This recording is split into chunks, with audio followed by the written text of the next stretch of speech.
nearly like new, but we also specialize in water intrusion when there's water sneaking underneath the track and maybe going to your neighbor below, or maybe you're being leaked on. So when you get a chance to give us a call us at 727-493-2644. Keep us in mind whenever your sliders are giving you any trouble. Beacon Windows, 727-493-2644 or www.sliderrepair.com. Don't replace, refurbish. Sliderrepair.com, 727-493-2644. Beacon Windows.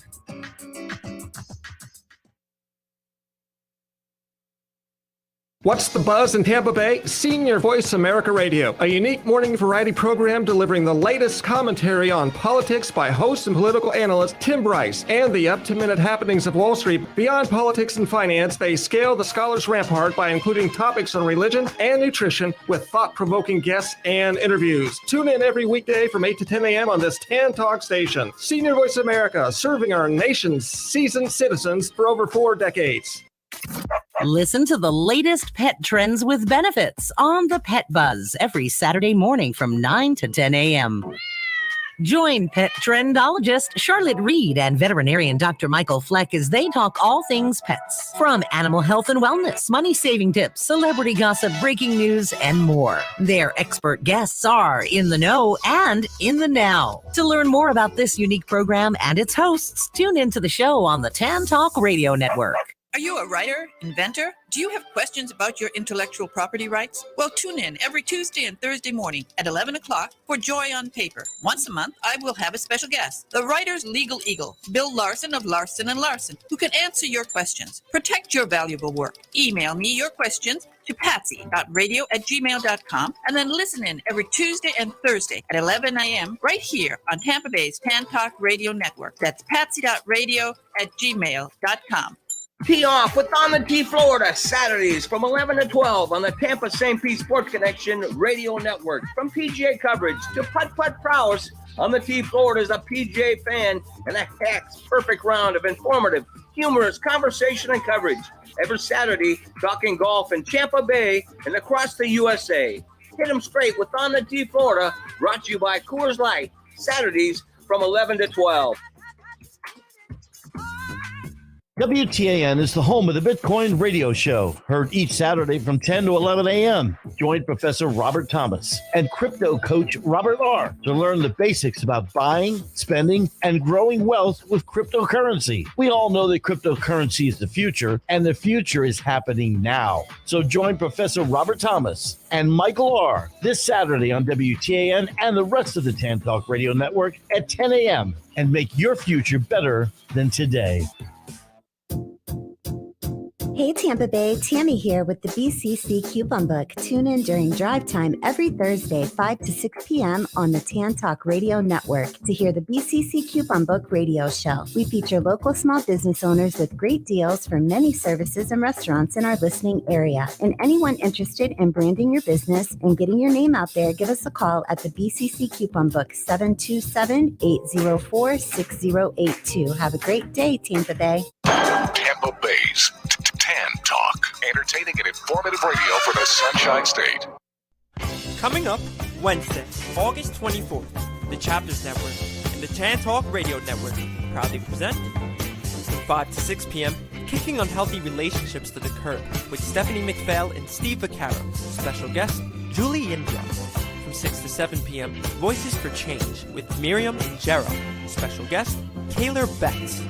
Then, from 7 to 8 p.m., Reach Out with host, New York Yankees community consultant Ray Negron, Frankie Valli's musical director Robbie Robinson, and psychologist Steve Vaccaro. Special guest Gabby Brown, Dwight Gooden, and an exclusive interview with Damon John. Lastly, from 8 to 9 p.m., the Chapters Wrap with special guests Dave Rebels and Steve Malsberg. Special What If segment with Dr. Bonomo. That's coming up Wednesday, August 24th, live on the Chapters Network and the Tan Talk Radio Network. In the next 30 seconds, a lot will happen at Hofstra. Small things, big things, weird things. The plan and the not so much. The whoa, the wow, The what? We know ideas have the power to change everything. That's why we work for them, reach for them, refine, and rebuild. Ideas are always evolving, and so are we. Hofstra University.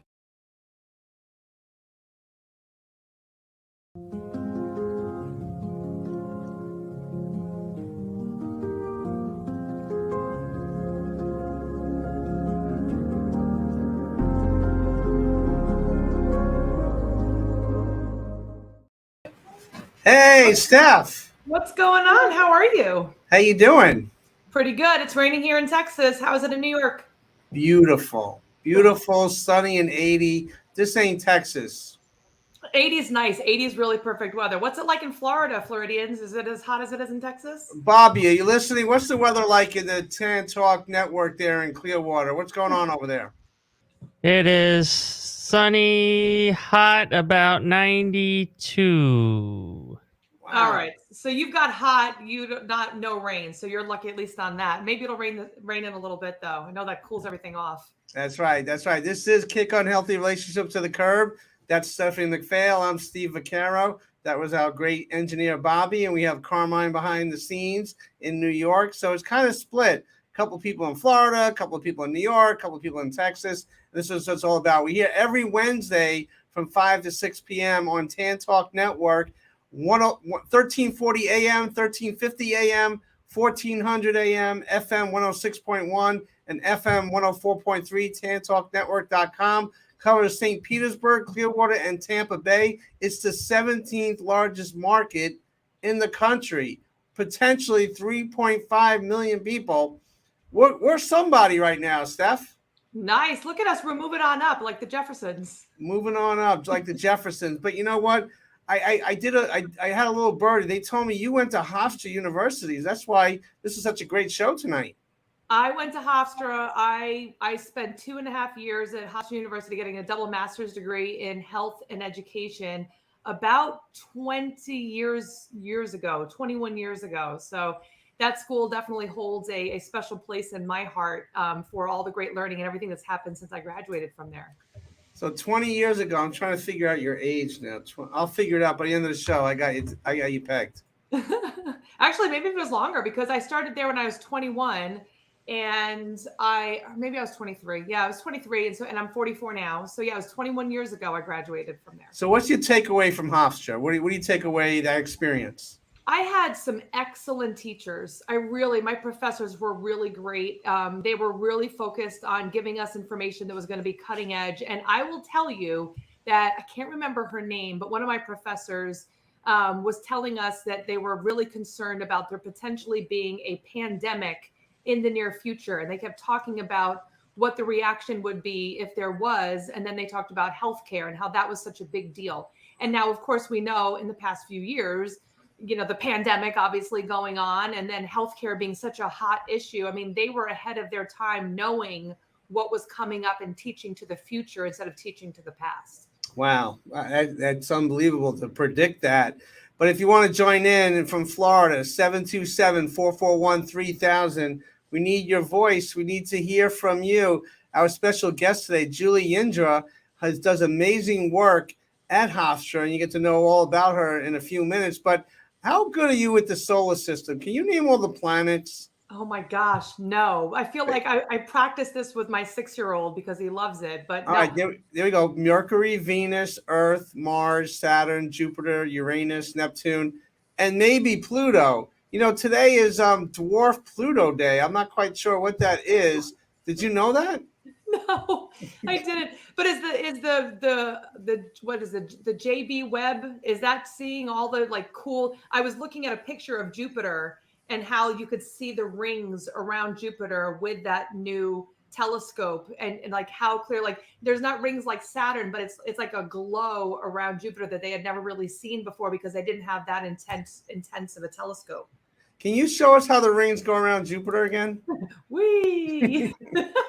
Okay, all right. Well, you do know your planets, so there you go. But so I think it's something like Dwarf Pluto Day, and it's the on and off again, whether or not it's an actual planet or it's a moon or it's whatever. I They know never it's know. big. It's big controversy on TikTok. You know, you got to check it Pluto, and Pluto has come up with its own TikTok video. You want to check it out? Yeah, but I'm going to say, I want anyone to call in or comment in the comments if you're watching this live. Are you team Pluto? Are you you team Planet Pluto? Because I am. I'm all always for Pluto, but TikTok, the planet Pluto is troubled by this controversy. It came out with its own video on TikTok. Let's check it out. nice.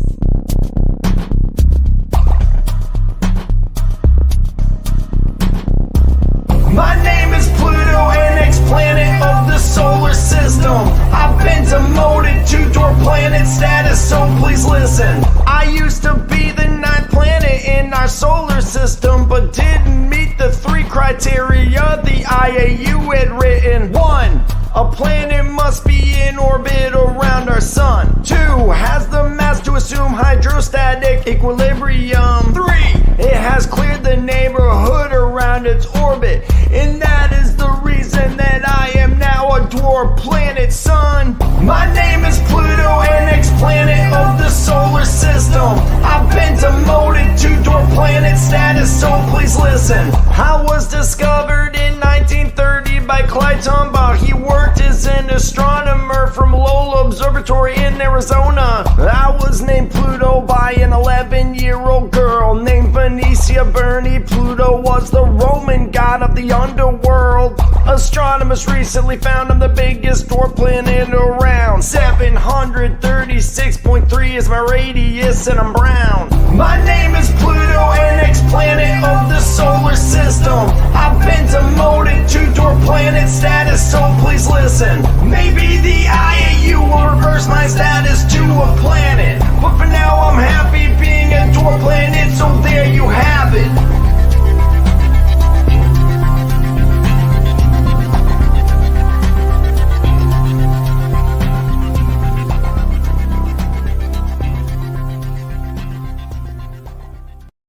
So, Stephanie, did you learn something about Pluto? I did.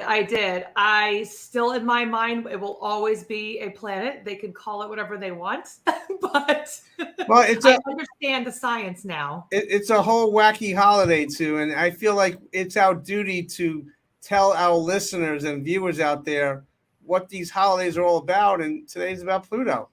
There are some weird holidays. You know, there's a holiday every single day. Actually, Yep. like a few holidays every single day, and some of them are hysterically funny. Very funny. Well, I found this funny video about 4:30 in the morning today, so just for our show. So I hope you liked it. Lucky us. But Bobby, now you're telling us the weather is cloudy and 89 degrees now. Bobby, can you please get the weather report right? Yes. It's very simple. I just look out the window as opposed to looking at this computer. Oh. And then I get a more accurate weather report. It's amazing. Well, But that happened to me yesterday. I looked out the window and it said raining, and I looked at my phone and it said it was sunny. I was like, lies. There are lies going in this phone. Yes. I did that one time. I said sunny and 85 or something, and Lola was driving in rain and called me up and said, you need to go on and change that. So I did. Well, Bobby, you do a great job. We want the weather forecast every 15 minutes, if you don't mind, okay? Okay, we'll do. See, the thing about Florida is, have you ever seen all those like memes about how like on one side, like behind your car, it's black, and then in the front, like the sun's shining? Right. Well, usually out this window, it's always sunny. And that's why I say that. And then I go over to the office side, and there's like the darkest clouds in a tornado that you ever seen in your life. Oh, yeah. Wow. Well, you know what? I'm going to be there next week, so hopefully it's going to be sunny and no clouds. And so take care of that, Bobby, okay? All right, we'll work on it. Yep. Stand on the right side of the road, Stephen. Then you'll be okay. There we go. Well, this is Kick on Healthy Relationships to the Curve. You want to chime in, 727-441-3000. But Stephanie, tell everybody about your book. So I am the author of the #1 new release in codependency called Being Loved Shouldn't Hurt, where I share my story of overcoming the cycle of toxic relationships and probably even more importantly is how other people can also overcome their own cycle, no matter how long they've been in a toxic relationship, no matter what they've experienced, they can also create their best lives. So it's really meant for inspiration and to let other people know they're not alone and that they can decide today to make the rest of their lives the best of their lives. Wow. I mean, great work. And our show, we're going to have so many outstanding guests coming up, and I can't wait. And today, Julie Yindra is going to be our guest, and we have a little promo for her before we bring her on. But Chapters Network, Chapters Community Support Services is the 501c3 nonprofit organization that kind of provides a platform for people that need that platform. It's where unity and diversity meet one chapter at a time through networking, collaboration, support, and this media platform. We have about 15 shows. 80% of our staff currently and board have some sort of challenge or adversity that they're dealing with. And that's so very important to me because as a psychologist, we're not doing this for entertainment. I know we had this whole Pluto thing, and but we also like to have fun, but we also like to empower and provide people a safe platform so they can excel on their strengths and not be targeted for any challenges or weaknesses. How do you feel about that, Steph? I love the work that this organization does. I'm a really big advocate for, helping others and allowing us to continue that work in the community. I love what we do here. And you're doing a lot of good work too. You've had some book signings and presentations, virtual, and you got some things coming up, right? Yeah, I'm actually, this is really cool. I am going to be the keynote speaker for a women's empowerment and leadership event tomorrow. It was kind of cool because I actually just found out yesterday it was supposed to be live in Croatia, which I told them ahead of time I couldn't make it, but it seems like most of the other international speakers were not able to make it either. So they ended up making it completely online. So what's really cool about it is I get to be the person, the keynote speaker who starts off the entire 2-day event. The only negative thing is it's going to be at 7:45 in the morning for me, 8:45 in the morning for Eastern Standard Time. And we can always share the link if anybody wants to watch it live. It is 2 days completely free, women from all over. And there's some men speaking as well, but it's really all about empowerment. And in the next 2 weeks, we're actually going to be sharing our first article for Avaya University. They sent us a message at the beginning of July asking us if we wanted to be one of their panels of experts in helping people heal from codependency. So we're going to be sharing our articles with people like Lisa Romano and other well-known people in the healing from codependency niche. And, we're just really excited to be able to share what we know and be able to share our knowledge with others. Wow, it's amazing. And correct me if I'm wrong, you seem like you're living the American dream because you started things up. You had a family, you moved from New York to Texas, you have a house, you're working and you're close with your husband. You do a lot of work with your husband and you have children and you're doing all this stuff to help people. And it's just wonderful to see that unfold. Yeah, I mean, I definitely, the road to being an entrepreneur, it's not been easy for sure. There's a lot of learning. There's a lot of ups and downs. And, I'm 100% pro entrepreneurs, but if you are interested in doing that, you have to be ready for a very bumpy ride. I went into this, I just wanted to help people. That's all I wanted to do. And I had to learn marketing and copywriting and all these things that I had no clue about. I got a degree in teaching. So I taught for all these years and I was just able to have kids come into my classroom and teach them. And now, I've had to learn other ways to get my message across to people, but I wouldn't trade it for anything. I'm so happy that I get to work with my husband, that I get to be around for my kids, and just do all this together as a team. It's a great opportunity. That's wonderful. Before we bring our first guest, our special guest, Julie Yindra, we have a little video to kind of share with our listeners and viewers out there the great work that Julie does at Hofstra.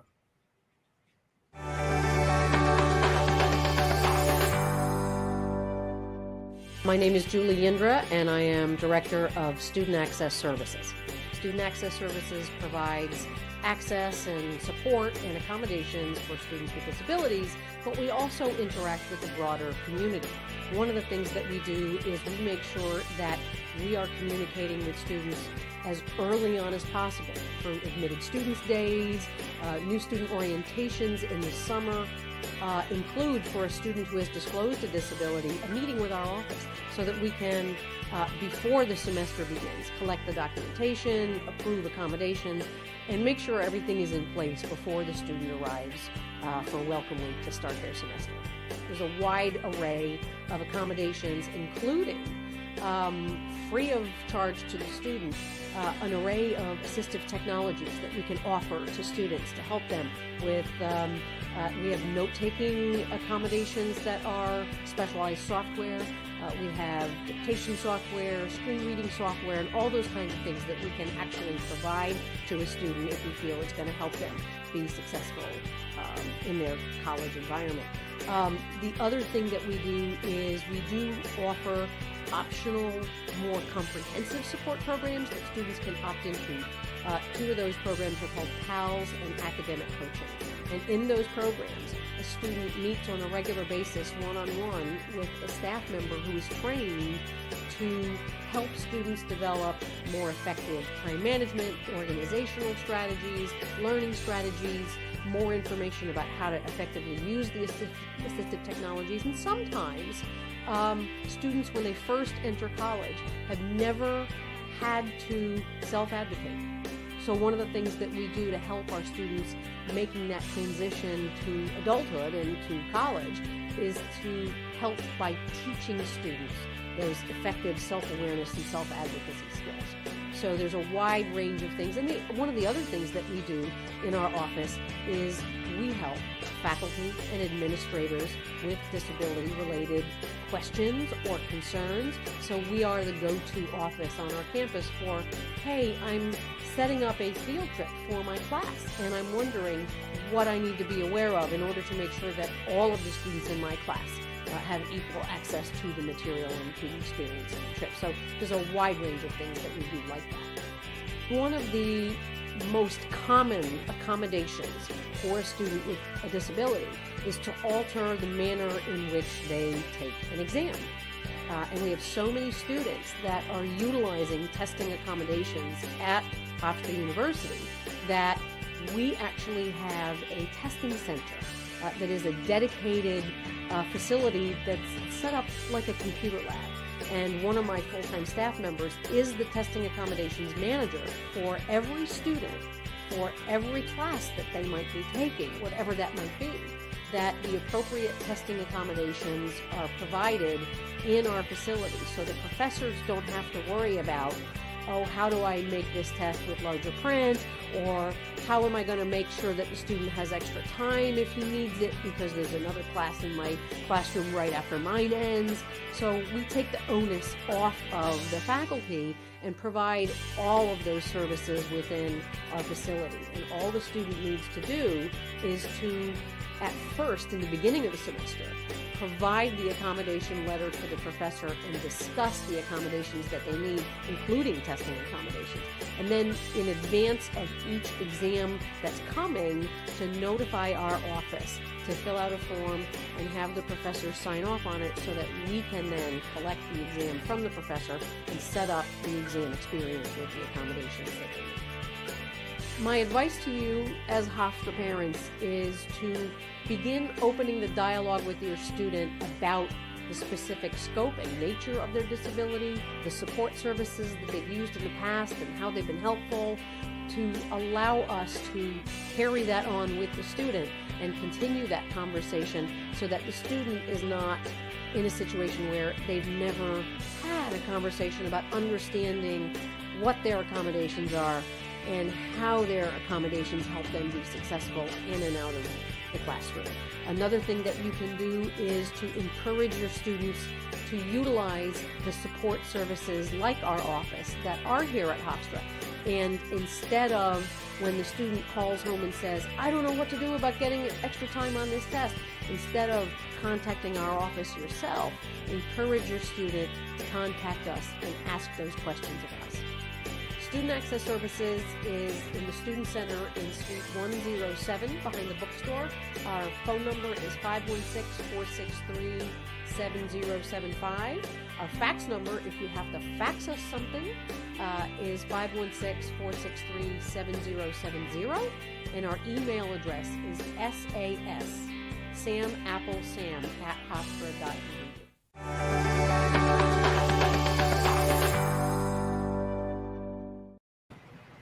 Amazing, right? That's such great work. I love it. I love that there's so many options for students to really succeed. That's right. That's right. Before we bring Julie Yindra on, let's talk a little bit about her. Miss Yindra arrived at Hofstra in 2009. Prior to coming to Hofstra, she was Director of Disability Services at Greensboro College. But before beginning her career in higher education, she was a special ed teacher for 8 years at the middle school, high school levels. As a director of SAS, she met with students to review their requests for reasonable accommodations and help them solve disability-related issues. Miss Yindra earned a BA English from Guilford College and a Master's in Education and Special Education from the University of North Carolina. In her free time, she likes the movie. She's a movie buff and likes to travel. When not at work at Hofstra, she often travels doing disability-related nonprofit services, community efforts. Julie, unbelievable career. Thank you for joining us today. Thanks, Steve. It's a pleasure and a privilege to be with you. I know that we met when I was doing one of my sideshows, which is working in the nonprofit sector. We met at the Spina Bifida Walk and Roll in Eisenhower Park, raising money for the Spina Bifida Association of New York. Yes, and Joe Salonica is a mutual friend of ours. Talk about Joe for a moment. Joe is a fabulous guy. He is the adaptive sports king of Long Island.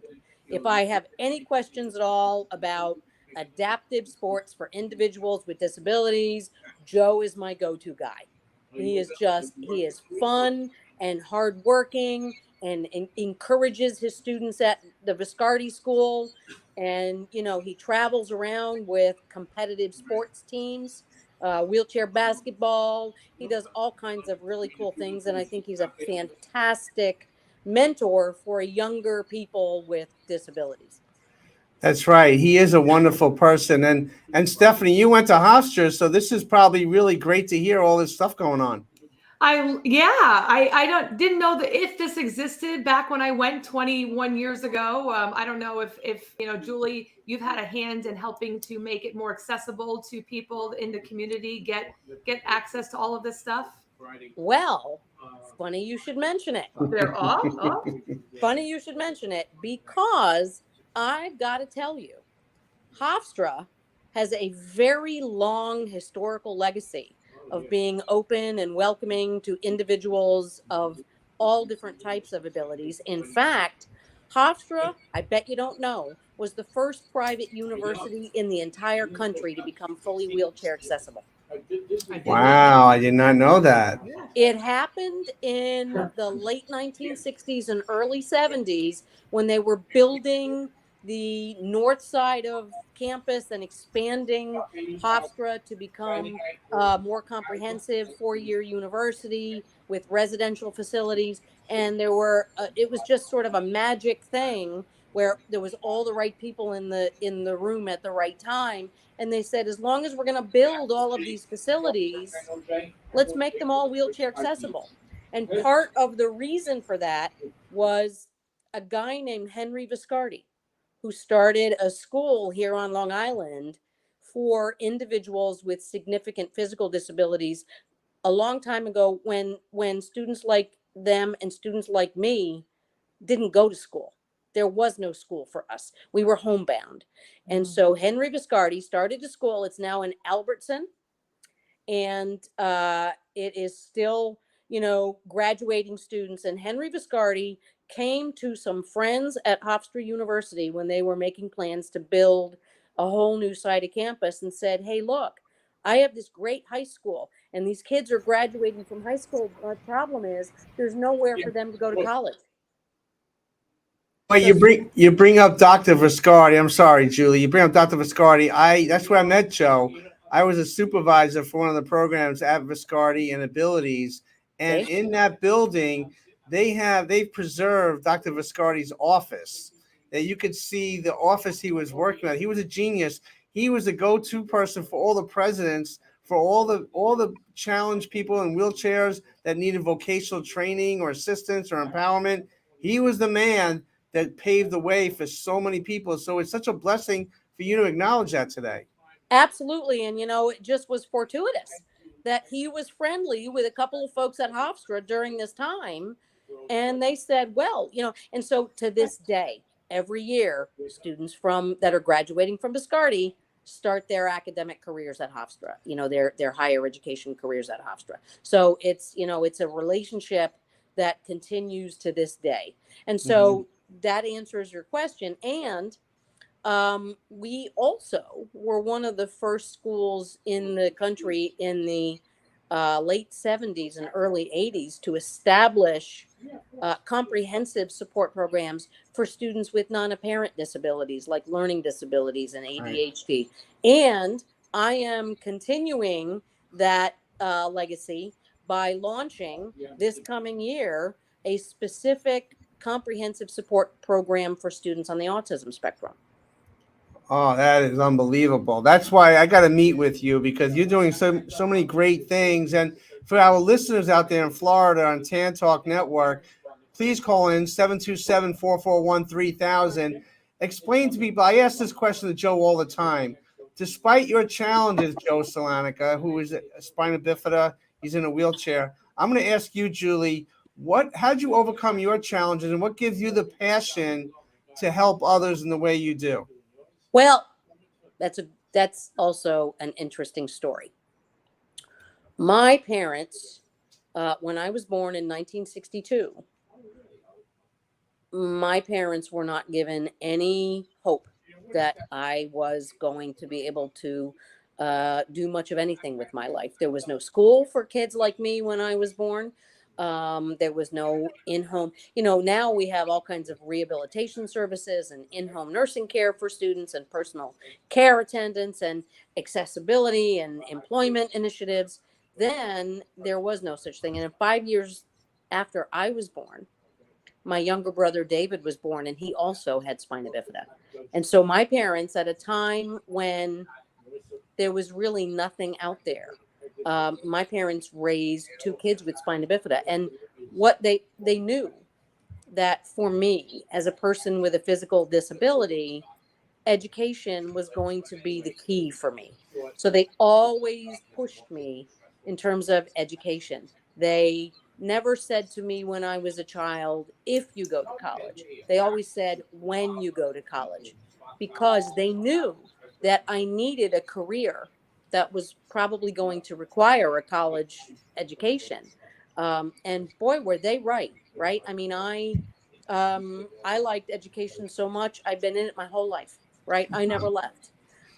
So, I think I have to attribute that to my parents. And also, my parents were very bold about making sure that I had a life that was as normalized as possible. I did chores. I studied abroad. I participated in the neighborhood. I was told to go outside and play with the neighborhood kids, just like everybody else, right? There was none of this, they were not, they were not as protective, I think, as some parents tend to be, out of love and out of concern. But I think my parents knew that the way to create an independent person with a disability was to create a person who would be resilient and could fall and screw up and get up and brush themselves off and do it again, right? So I have to attribute a lot of that to my parents and the way that I was raised. Wow. This is Kick Unhealthy Relationships to the Curb. That's Stephanie McPhail. I'm Steve Vaccaro. We're in Tan Talk Network. If you want to join in, please do at 727-441-3000. We're across 1340 AM, 1350 AM, 1400 AM, FM 106.1, and FM 104.3. So I want to thank everybody in Clearwater, Tampa Bay, and St. Petersburg, and Bobby behind the glass, and Carmine doing what he does. So, Julie, did you ever have a why me moment? Sure. Absolutely. We all do, right? We all do, whether we have disabilities or not, right? We all have things that happen to us in our lives and go, why does this have to happen to me? But My situation was a little bit different. I didn't have a lot of time for the why me thing, because don't forget, 5 years after I was born, my parents had another child, David, with spina bifida, whose disability was a lot more medically involved and a lot more severe than my condition. And so who am I to complain, right? Every time I would start to go, I would look at David and go, I can't complain. Look at, every time I do something, I know he's watching me, right? So I know as I'm growing up, if I don't try to go, to regular school, he's not going to do it. If I don't try to get a driver's license, I know he's not going to do it. If I don't try to go to college, I know he's not going to do it. So my situation was just a tiny bit different, I would imagine, than most people's. And also, my parents were not, they didn't go, oh, poor Julie, she's got this challenge. My parents were very pragmatic, and they said, let's figure out how you're going to maximize your opportunities and maximize, your activities in things that you are going to excel in. They encouraged me not to waste a lot of time and energy banging my head against the wall trying to be somebody I wasn't. Right. Wow. And they just said, let's find your path, right? Let's find the things that you're gifted in, and let's, encourage you in every possible way. I mean, my parents, think about it. I had a physical disability, and in the early 1980s, they sent me abroad to Europe for a semester to study abroad, right? Now, there's no such thing as a credit card. There's no such thing as the internet. There's no such thing as the cell phone. There's no email. So they literally put me on a plane in September and didn't see me again and hear from me till December. Wow. What do you think, Stephanie? That's impressive. That's really impressive. And it says a lot about your parents to allow you to do that, because I'm listening to your story and I'm thinking about other stories that we've heard from other people that were born with reasons to say, hey, I can't do it.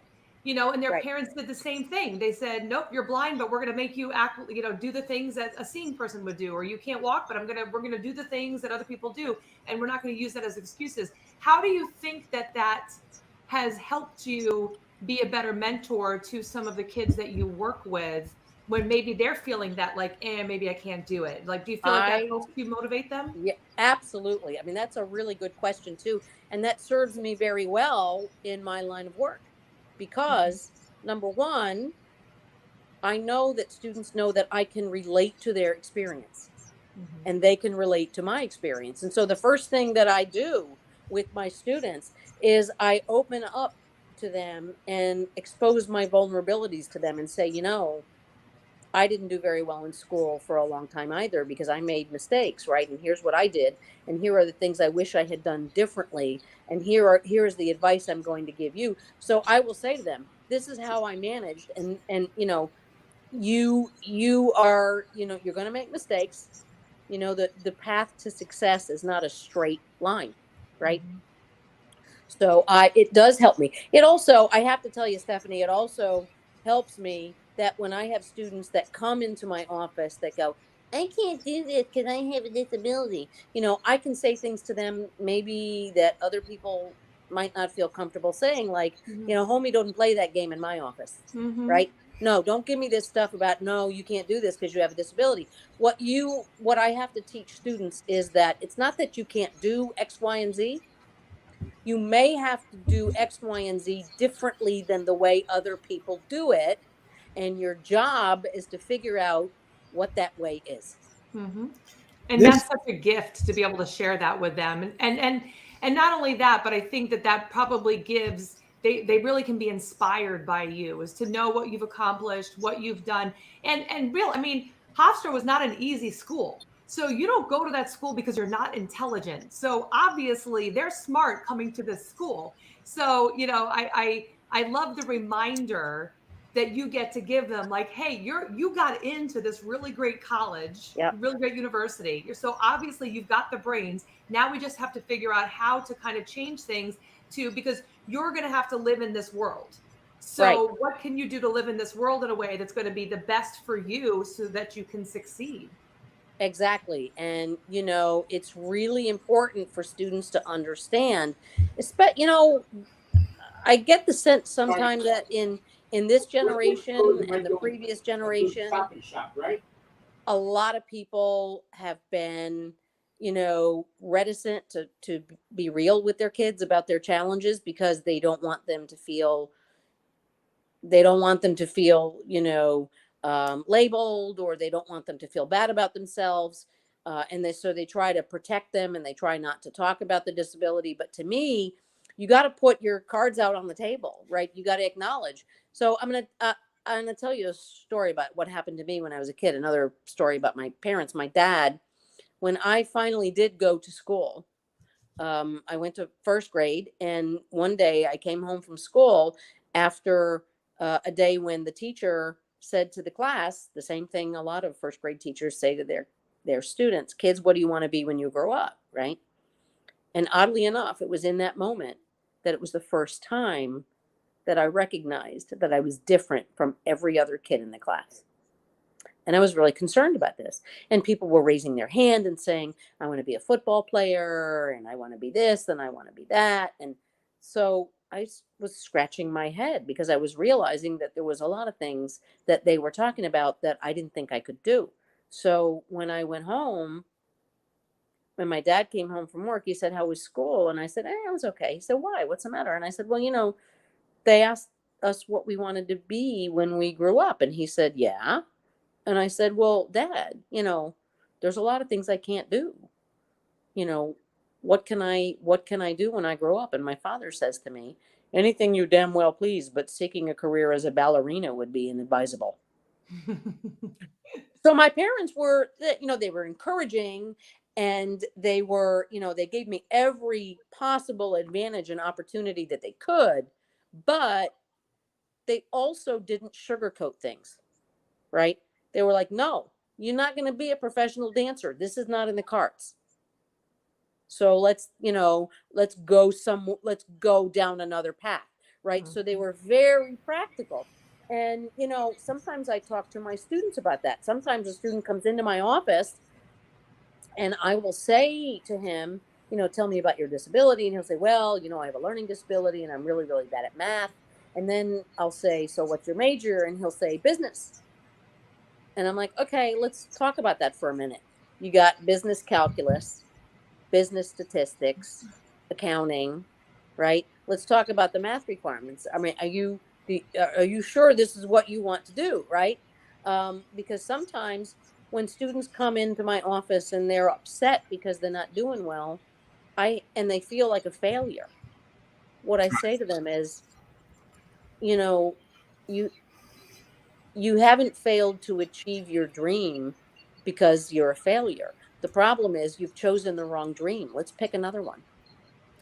Stephen Hawking, when he didn't know he was that sick yet, from what I remember of the story, but he knew he wanted to get his doctorate. And of course, his family wanted him to be a physician. And he was like, I don't know. I don't think I want to be a physician. I think I want to be something else. And, he went on to be a physicist.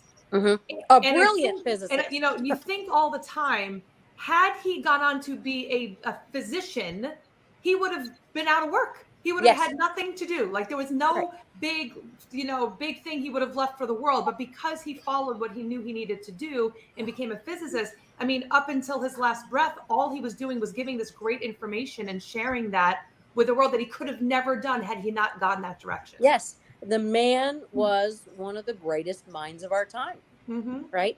And you're right. He chose a path that allowed him to exercise his gifts, right? Wow. And that was a very smart thing to do. And that's what I try to get my students to do. Choose a path that lets you exercise your gifts and explore your passions. Well, Julie, we have a superstar on our network. Her name is Ashley Blum. She hosts her own show. She is actually coming to Hofstra right in your backyard. I met her a few weeks ago. Yes. Well, guess what? Ashley is backstage. We're going to bring her on right now. And Ashley, say hello to Julie. And Julie, hi, surprise! Ashley, oh my God, we are so excited that Ashley. Good to talk to you again. Yeah, you too. And I know you emailed me and called the office. Don't worry, I'll get back to you. It's okay. You're good. You're good. So, Ashley, I got to tell you, Steve, since Ashley is here, I have to tell you, one of the things I admire most in young people is that when they are mature enough to be proactive about advocating for what they need. And Ashley reached out to me early on and said, you know, here's my deal. I need to come out to campus and we need to go look at my classrooms. And there's some things I'm going to need. Do you know how mature that is? I mean, thank you. No, really, seriously, I mean it. I mean, this is a skill that's going to serve you for the rest of your life. No yeah, doubt. I've always been the kind of person to advocate for myself when I was younger. I mean, so for the viewers who don't know, I was born with no vision in my right eye. I wear a prosthetic, and obviously, so I don't have that great vision that some people have. So my whole life, I was telling teachers that I needed to sit in the front. I need a bigger print. I can't use a Scantron. And I always had a 504 plan, a plan that helps your teachers aware of that, be aware of those disabilities. But the reality is in elementary school and high school, some teachers don't actually read that or take the time to understand that. So it's very important as someone with a disability, even though mine isn't visible, that I stand up and advocate for myself and say, hey, you might not have seen my letter, but this is what I need. So I'm going to hopefully carry that on in college. And Ashley, you're already wearing that. Go ahead, Julie. I'm sorry. Go ahead. I was going to say, I have a sneaking suspicion that you're going to do very, very well. Thank you. I hope so.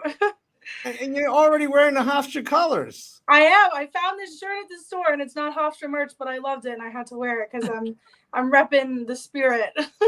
There you go. Ashley is an amazing, amazing young woman. You guys are so unbelievable. You're going to love what she can do in the classroom and beyond. But Ashley, she hosts her own show. If you had a question for Julie, what would you ask her? Goodness. Well, I have a lot of questions for Julie, but I guess my number one question, and I ask it to a lot of people who've gone through disabilities, but I am really curious to see what you would say, is how do you continue when it does get hard? Because I know you spoke earlier about how you didn't really have time to sit on the why me moments, but the reality is when we have a disability, there are some things that we can't do, like you were saying. So when you come across that, what's your mindset in that moment? To be really honest with you, the way that I handle that is I focus on somebody else. I have always believed that one of the things that gets us through the tough times is knowing that no matter how down in the dumps we might feel, there's somebody out there who needs what we have. And so what I tend to do is find somebody who needs what I have to give them at that moment. And I forget all about my own self, you know, my own troubles. I get myself totally into providing what another person needs. Wow. You know what's interesting? This show is called Kick on Healthy Relationships to the Curb, but this is so healthy that I can't get over myself. Stephanie, we might have to change the name of this show. Well, I mean, I think I'm hoping that for people listening that might have an idea that, you know, someone with disabilities can't do what other people do, let's kick that thought to the curb.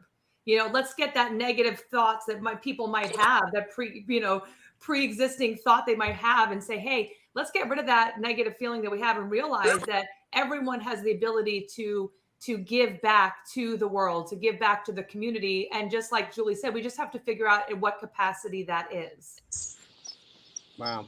This is Kicking Healthy Relationships to the Curb. That's Stephanie McPhail. I'm Steve Vaccaro. We're here every Wednesday from 5 to 6 p.m. Eastern Standard Time. That's our special guest, Julie Yindra from Hofstra University. We're on Tan Talk Network, 1340 AM, 1350 AM, 1400 AM, 106.1 FM, and 104.3 FM. If you want to join in, please do it, 727-441-3000.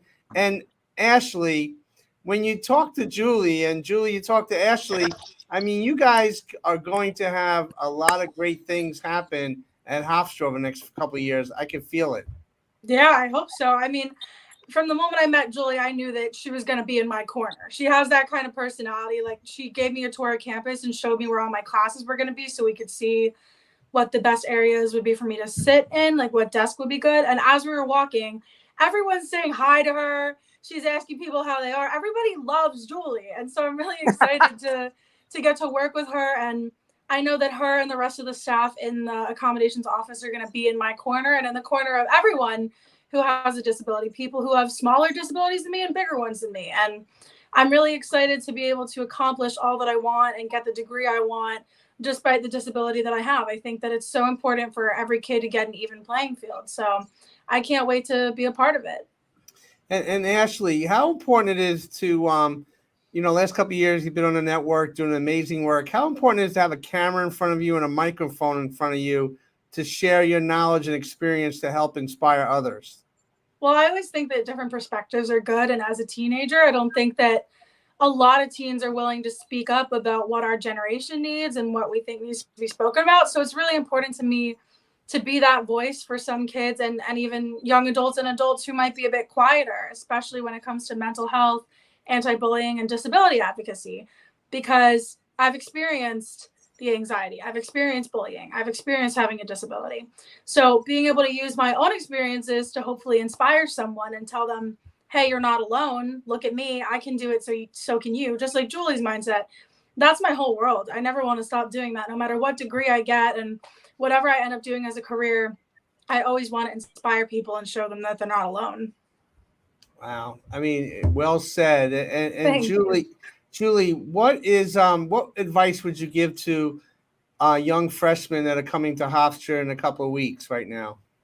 I would say, first of all, be who you are, learn about yourself, what you're good at, what challenges you have, how you navigate the world, and don't be afraid to engage in what I call help-seeking behavior. Because I think a lot of kids, when they're 18 years old, they live under this myth that they think that everyone is going to expect them to know everything. Right? And they don't want to admit when they don't know something. So I tell all my students, the greatest thing you can do for yourself as you're starting college is be willing to go to someone and say, I don't know what to do with this and I have a question and I need help, right? Help-seeking behavior is absolutely critical. And also know that there's going to be some things in college that you're going to do very well, where you're going to excel, and some things that are going to be difficult and some things that you're not going to do well. So be ready and willing to, like I referenced earlier, fail, fall over, get up, brush yourself off, and do it again. Wow. And Ashley, taking notes? I'm trying. I definitely agree with all of it. I'm nervous, but I'm really excited. And I love what you said about the help-seeking behaviors, because there was a time in middle school and high school, even for me, where I was afraid to admit that I didn't know something because I wanted to seem like I was perfect in some capacity, but none of us are perfect. And I'll never forget, my mom is very well spoken, very outgoing, and very strong-minded. And she sat me down one day and she told me, if you have a question in class, don't be afraid to say something. And I said, well, Mom, I don't want to seem like I don't know anything and I don't want to disturb the class or the teacher. And she said, you shouldn't care about that, because if you don't know it, you need to know it.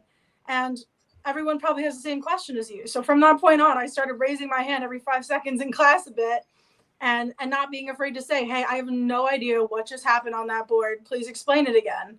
And a lot of times kids would come up to me and say, I didn't get it either. Thank you so much for asking, because I was too afraid to ask.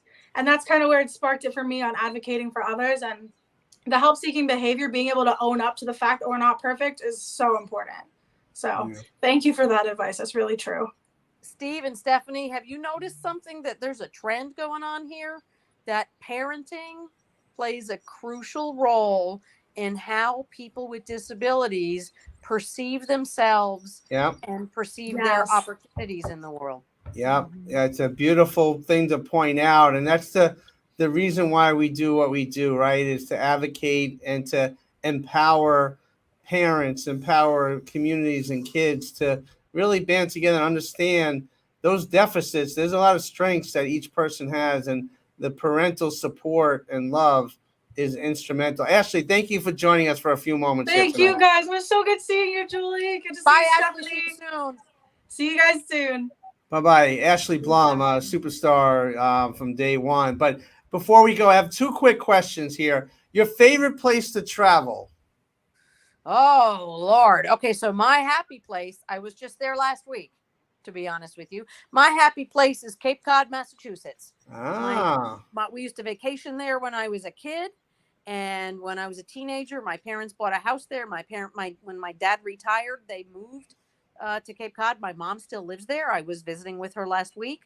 And it's just a beautiful place. You may know that during the Kennedy administration, much of the land of Cape Cod was designated as national seashore. So nobody can build on it. Wow. Nobody can put up billboards. Nobody can pollute it. I mean, so it has lots and lots of land that's really untouched.